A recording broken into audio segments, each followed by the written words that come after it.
Hello. A little bit of a change from the suspension forks that I've been uploading recently. This is the cyclo rear derailleur. It instantly stuck to me when I bought it from a boot sale because of the two shifter cables here, which is fairly unique, and also just simply the size of these jockey wheels. I didn't know anything about this company until I met Jean-Paul Routens, who apparently still works on bikes today, and he actually makes bike parts for this particular derailleur. So through a bit of research, it looks like it's around about from the 1930s-ish, somewhere abouts. I don't know how it actually functions or works to change gears, and I notice there's a part here that's been broken off. So I think what these shifter cables do is moves this part up and down, and there might have been something else here that enables it to actually move to sprocket to sprocket to be able to change gears. So we're gonna find out anyway. I'm gonna open this up, undo it, and then we're gonna give it a bit of a clean. Another thing that was cool, I should have looked through the box, but the seller was actually leaving. I came really late. It actually still has its shifter, and I can see it says a cyclo on the side, so it's definitely the original shifter. And also, I quite like the logo here at the back, which we're going to be cleaning up before we stick that into the vise. Looks like that came off.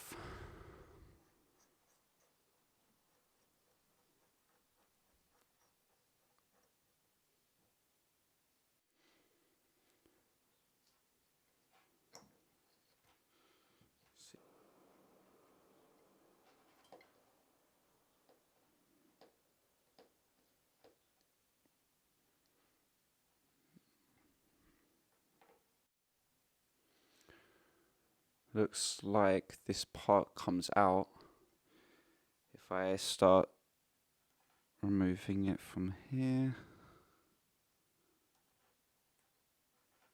Yeah, it's come off. There you go. Now we can get that out of the way. And just to show you, so it's actually really interesting. It's just two wires from each end. I don't know if it's welded on. It must be welded on or stamped on somehow. And then it slots into that hole right there. Okay, now I'm understanding a little bit better. It looks like this is twisting up and down. That's how it works. Couldn't figure out before. So this twists with the cables going each direction, and that's actually how it's changing the shift.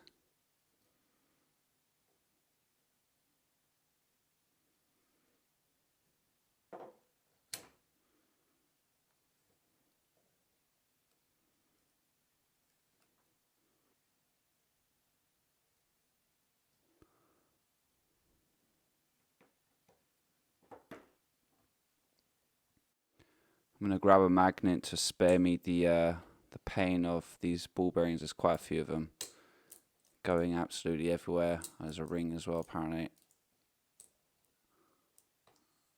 At least I've got most of them. So yeah, there's two spacers apparently that went on the top there, so for reference as well.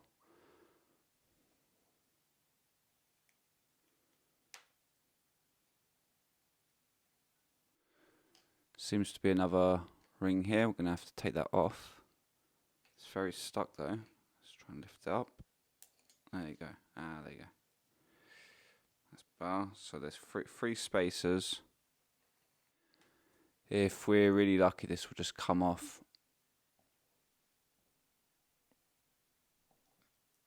And it looks like we're not very lucky. Okay, at least the difference here is I've got a bit more access to the threading, so the penetrative oil should work a little bit better. Maybe with a slightly bit more force. And it's worked.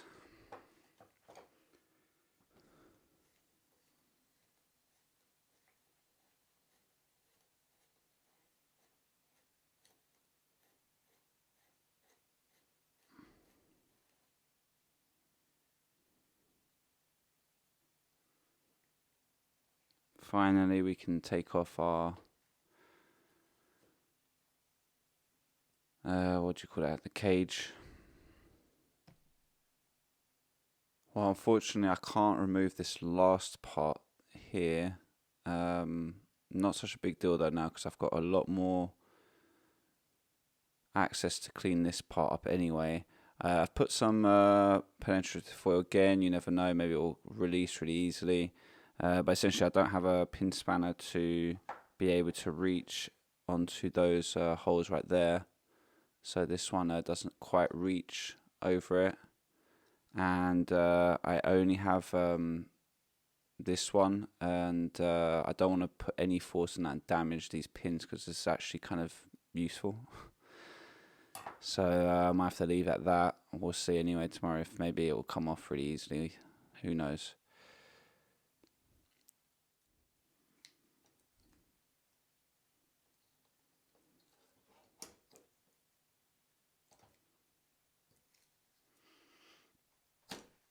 Yeah, just enough. Right, wow, look at the stuff that's coming off of this. Hasn't been touched in a century.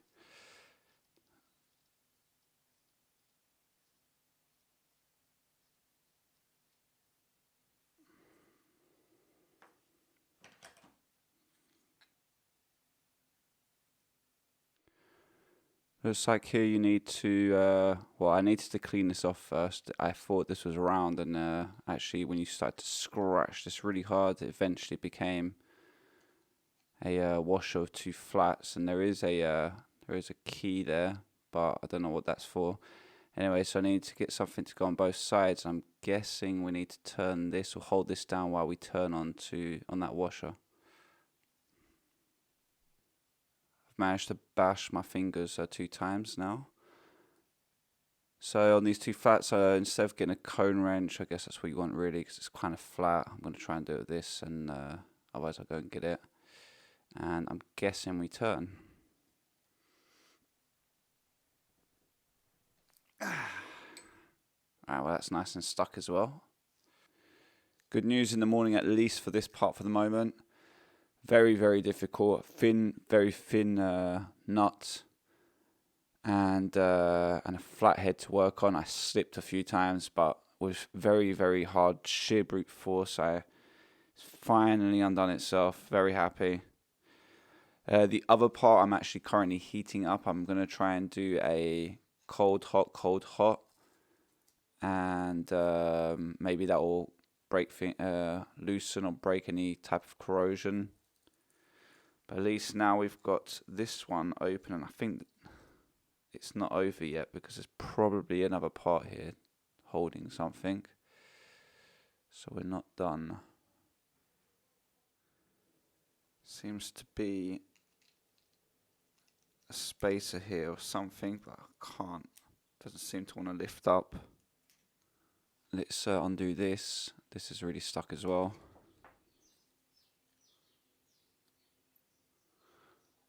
That.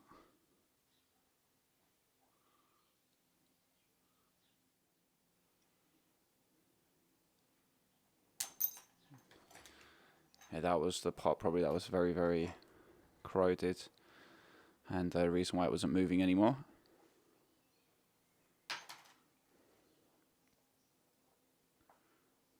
So normally we should be able to release now the threading, or the cable, sorry. So what's interesting on this side is that this is actually a screw instead of just some sort of parts welded on. So these cables are virtually unobtainable unless you find some old stock. There you go.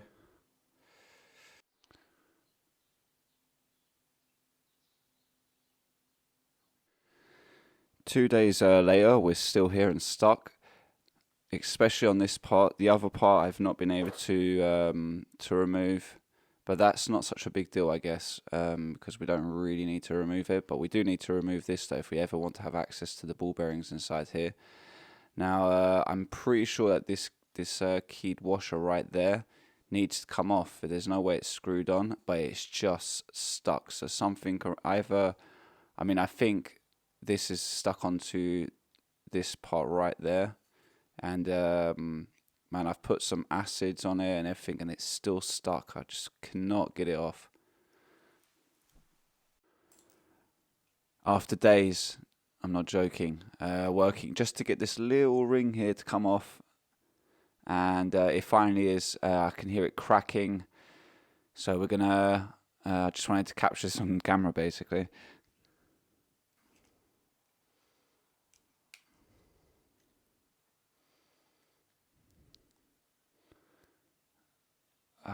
Yes, got it. There you go.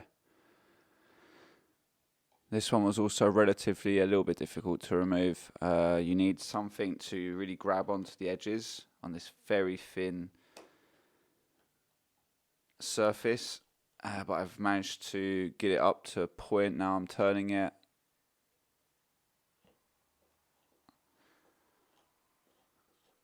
There you go. Right, it's done. What I need to do now is that fit on there. Yeah.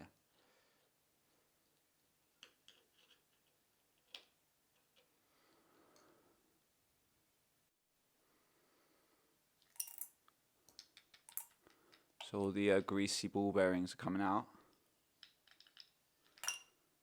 There you go. Okay.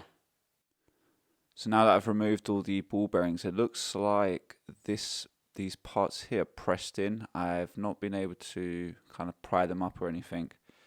We're now going to be at the stage of cleaning. I've actually cleaned most of the parts because I had so much time in between. So we can get on with that, and let's see what the derailleur looks like once we've done that. I've cleaned everything up.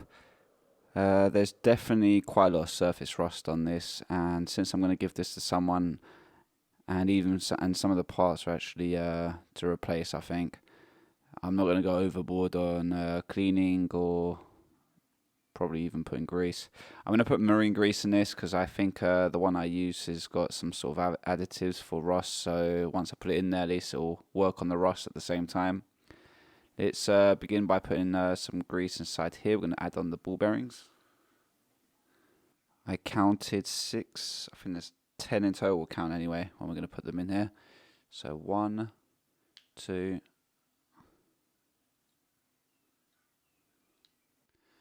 I just remembered I should probably put this in first because then it won't fit. So it's one of the, not carb, but it's got the that part for where the ball bearings kind of rub on, kind of like a cone. 8, 9, 10. So we've got 10 ball bearings. I don't think I lost any. At least that's what was in here anyway when I took it out. Now we're going to screw on the other cone that was on there.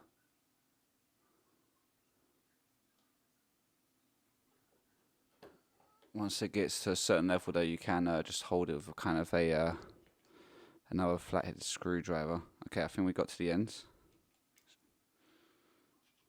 Well, at least it's spinning quite nicely. Now we can put that little keyed washer back in.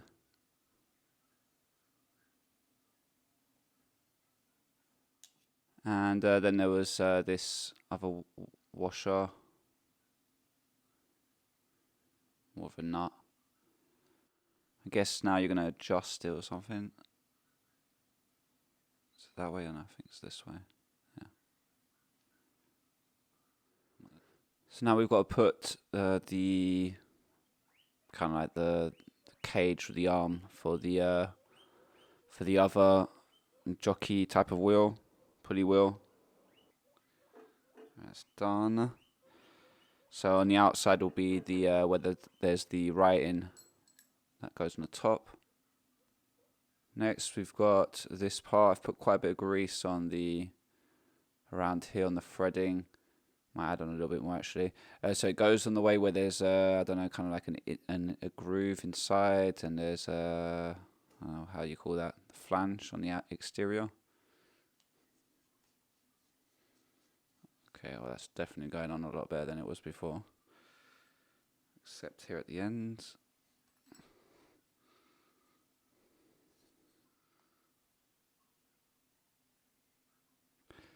quite happy actually. I've just ordered those part tools, the prong shaped ones. Tried to look for something alternative, but it looks like they're the only ones that really make that kind of tool specifically. Otherwise, just those adjustable ones you can get as well. But yeah, those nice kind of prong shaped ones seems to be the only ones that make it. On top here, there was a spacer. There was actually 3 spacers in total. It appears to be anyway on this this part. So I'm guessing if I put this over here, so it was actually 3 spacers. That's mad. Makes more sense that there was one between here. Now we're going to put this type of medieval weapon on, and then there's the ball bearings. I didn't count those either. There's quite a few though. So we can do it like this. I don't know how to put this. Oh, maybe gotta do that just before. Okay, right. So I'll put grease like I've already done. So 1, 2, 22. 22 in total. In this bunch, there was this tiny ball bearing that's slightly smaller than the rest. So either that's accidentally come off somewhere off this table, or the thing is I put them straight away in the magnet though, and so I think that's been in the past someone's accidentally put one in wrong size. And now that should just kind of see on top here. We're going to add on those next 2 spacers, and then we grab the other cone with le cyclo on it, and we're going to screw that on.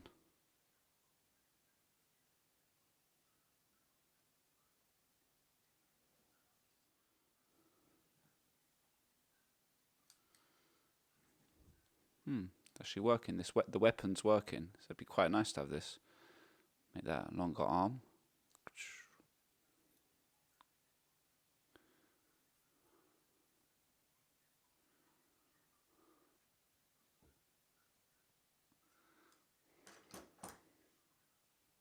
This part then seats on, and we're going to have this nut.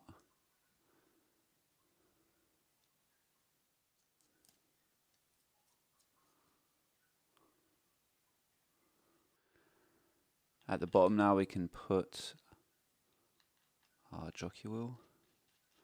Let's tighten it down. There you go. That's still funny.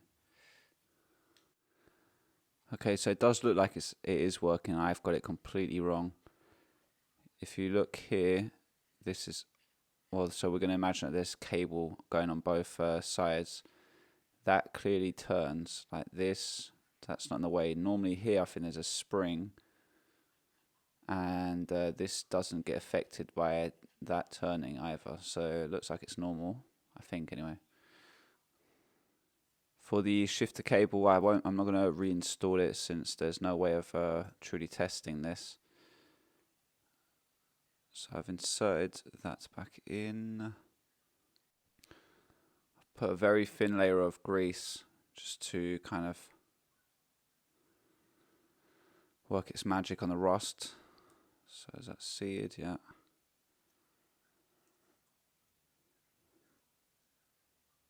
No, wait. For that spacer. So interestingly, the cyclo company apparently also was in England, in the UK, under the same name, and it was actually the same inventor of this derailleur that opened it up with his partner. Dismantled, I think it was, something like that. Screw that down.